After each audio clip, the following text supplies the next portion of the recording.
আজ বেরিয়ে পড়েছিলাম ব্যারাকপুর যাবার উদ্দেশ্যে। তো আজ যেহেতু মা বোন এসেছে, তো ওদেরকে নিয়ে একটু ব্যারাকপুরে দাদা বৌদিতে যাওয়ার প্ল্যান করছি। তো সেই মতোই যথারীতি আমরা বেরিয়েও পড়েছি, টোটো ধরে নিয়েছি লঞ্চঘাট যাওয়ার জন্য। তো এই যে যাচ্ছি আমরা। তো ব্যারাকপুর যাবার মেন উদ্দেশ্য হলো, মানে দাদা বৌদিতে যাওয়ার মেন উদ্দেশ্য হলো, আমার বোন তো চাকরি করে, তো ও একটা পোস্ট উঁচুতে উঠেছে, যার জন্য ওকে আমি ট্রিট দেবো বলেছিলাম। যতই হোক আমি ওর দিদি, তো বোন যদি ভালো কিছু করে তো দিদি হিসেবে তো আমার গর্ব হবেই। যার জন্য তো এখানে টিকিটও কেটে নিয়েছি। দেখো দুপুরের গঙ্গাটা কতটা মানে মানে জোয়ারের জলটা কতটা মানে এত পরিমাণে বেশি যে গঙ্গা পুরো থই থই করছে। তো যাই হোক, আমরা এসে গেছি ব্যারাকপুর লঞ্চঘাট।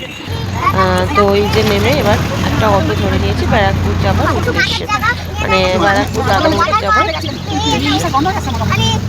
তো যাই হোক, তো এই যে আমরা যাচ্ছি ব্যারাকপুরে। তো এখানে তো আমার মেয়ে আর আমার মা মিলে খুব গল্প জুড়েছে, দুজনে মিলে গল্প করতে করতে যাচ্ছে। আমার মেয়ে তো ভীষণ খুশি, কারণ ওর দিম্মা, মণিমা আর দাদার বা কেউ যদি এই বাড়িতে মানে আমাদের বাড়িতে আসে তো ভীষণ খুশি হয়। আসলে ও তো সারাটা দিন একা একা থাকে, আর আমাদের সাথে কতই বা খেলা করবে। তো যাই হোক, তো এরা যখনই আসে, মা বোন, বাপি তো আসেই না, খুব কম। আর মা বোন যখন আসে ওদের ছাড়তেই চায় না, তো কান্নার জুড়ে দেয়, এরকম একটা ব্যাপার, ওই রকম গান্ধীজির ছবি। যাই হোক, আমরা কথা বলতে বলতে ব্যারাকপুরে এসে গেছি দাদা বৌদির বিরিয়ানি। তো এই যে দাদা বৌদির বিরিয়ানি, ওরে বাপ রে বাপ, কি ভিড়! যেহেতু আজকে সানডে ছিল যার জন্য এত ভিড়। যাই হোক, অনেকক্ষণ লাইন দিতে হবে এই ভেবে আমরা ওখানে ওয়েট করিনি, আমরা সোজা চলে গেলাম সোদপুর ডিবাপিতে। তো ডিবাপির বিরিয়ানিতে আমরা এসে গেছি। তো কারণ ওখানে অত ভিড়ে অতক্ষণ লাইন দেওয়া পসিবল ছিল না। এখানেও ভিড় ছিল, তবে খুব যে ভীষণ ছিল, মানে দাদা বৌদির ওই যে লাইনটা এখানে যে অতটা ছিল তেমন নয়।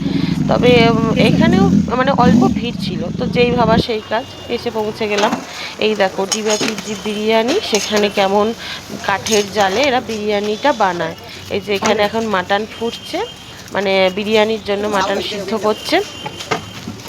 এই দেখো কাঠের জালে কত সুন্দর করে। আর বিরিয়ানির হাঁড়িগুলো দেখেছো, কত হাঁড়ি, ভেতরে আরও হাঁড়ি ছিল। যদিও আমি ভেতরে ঢুকিনি, তো বাইরে থেকে ভিডিওটা করেছি। এই দেখো কত মানে, আর এখানে মানে এত সুন্দরভাবে এদের মানে মানে এত সুন্দর এদের ব্যবহার, কি বলবো, খুবই সুন্দর। যাই হোক, তো আমরা অনেকক্ষণ লাইন দেওয়ার পর তারপর আমাদের বললো, আমরা যে মানে যিনি আর কি মানে ডাকছিলেন যে বসার জন্য, জায়গার জন্য, তো উনি ডাকলেন যে হ্যাঁ ঠিক আছে, আপনাদের সিট হয়ে গেছে, চলে আসুন। এই দেখো আমরা ওপরে উঠে এসেছি। এসে এই দেখো বিরিয়ানিটা দেখেছো, মাটনটা দেখো, এটা একদম মানে চর্বি, একদম পুরো রেয়াজি খাসি, অসাধারণ অপূর্ব।